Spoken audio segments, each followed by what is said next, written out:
Okay, I think we're recording right now. Um, so we're at stage one of a long and involved process, and I decided that I would make a recording of this to put on YouTube, because you see a lot of videos about people building PCs and things like that, but not very often a video of someone swapping out any significant components in a PC, upgrading as it were. I mean, taking out RAM out of a PC and putting in new RAM, something like that, is pretty straightforward. Pulling out a graphics card, putting in a new graphics card, that's pretty forward. But upgrading to a new power supply can be involved. There could be a lot of work involved in that, because a power supply connects to so many different things. And so I thought, well, you know what? My daughter, she was all excited about this power supply that she had, that was on sale at Newegg, and I think I have a video of that. I don't know if I put it up yet, but she wanted it, so I pretended I wasn't interested, and then I surprised her with it and bought it for her anyway. My 12-year-old, and this is my 12-year-old's gaming rig, and she's very, very happy with it. She can play just about anything on it, and it's very pleasing to her. She didn't want RGB. She wanted, things to be all blue, kind of like her dad's PC. And so I tried to entertain her in that, because she does like lights, but she doesn't like mega RGB. She's not big on that. So we decided we would build her something like this, as you see, and she's very happy with it, with an ROG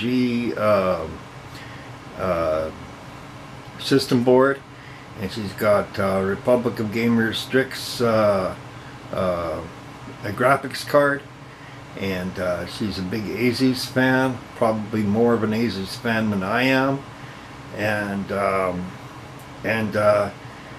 there was a ROG power supply that I will bring here to show it. It's in another video, and that video will be posted eventually. I guess that doesn't really show very well here. So in my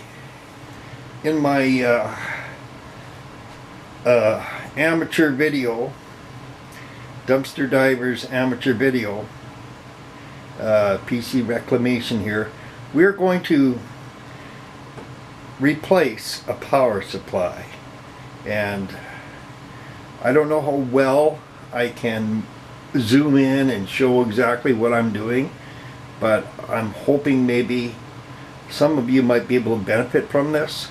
At least something that I say might be of some use to you, but I'm going to be focusing on what my hands are doing here this time, and explaining why I do what I do, and what I am doing. And now I'm noticing that the battery on this is starting to diminish here. I'm getting the battery warning, so I'll probably be ending this soon. But I did want to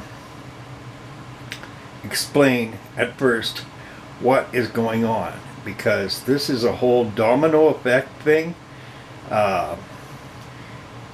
There was another build, a guest computer that didn't quite have the oomph, the power that it needed, so she's donating her power supply to the guest computer, and this power supply is replacing the one that she's donating to her guest computer, because the guest computer needs a better graphics card, but right now the 430 watt power supply that's in that computer probably won't be adequate for the XFX high-powered graphics card that's going into the guest computer. So we're going to do an exchange down the line kind of thing, and she'll have a Republic of Gamers power supply, Republic of Gamers graphics card, Republic of Gamers system board, and she'll be very happy about that because she's all big on that sort of thing, and that's going to make my 12-year-old happy. And plus she gets an extra 100 watts of power in her machine. Not that she really needs it. It runs fine with 650 watts, but the price is right. And what can I say? You know, she's getting an upgrade. But I know that a lot of these videos, much more professional than my own. They'll mention about swapping out, but swapping out, you know, they don't really show a lot of it. And swapping out is a bit of a job on its own. It's almost easier just to rebuild another computer, or put, you know, just start from scratch. But that presents some of its own problems. You know, apart from, you know, additional expenses, you know, there's sometimes it verges on e-waste, if I dare say that. But I mean, an upgrade is probably the most economical, sensible approach. It's just that it takes more time. You know, you hear the old saying, it's easier to destroy than it is to create. It's easier to build than it is to dismantle. Well, or it's easier to dismantle, pardon me, than it is to actually build. In some cases that's true, but that's not always true. If you have to dismantle very carefully because you mean to be using those parts again, it's actually easier just to build, you know, and so that's why a lot of people just opt for building new from start. But to upgrade something as significant as a power supply, it's quite a bit. And so I thought maybe I could try to do a little bit of a walkthrough video, you know, learning some of the ins and outs, or at least helping with tips and that sort of thing. I've built so many computers, so upgrading a power supply is or can be a very extensive project, especially on a fully loaded desktop build, which this is. This is a fully loaded build. When I say fully loaded, I mean all the RAM is full.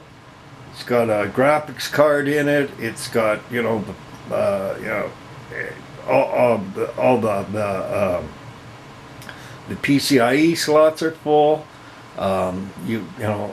This thing has, I think, 8 hard drives running in it right now. You know, it's fully loaded, and that involves a lot of reconnecting, disconnecting and reconnecting. So bear with me, and I'll try to give you as good a video as I can with my very limited equipment on my very budget-based amateur video. So there it is for this video, and another one will be forthcoming with a fresh battery, and I'll have the well, I guess I'll have to just take the panel off in the video because some of you might need to see that. I don't know, but there it is. So here we go.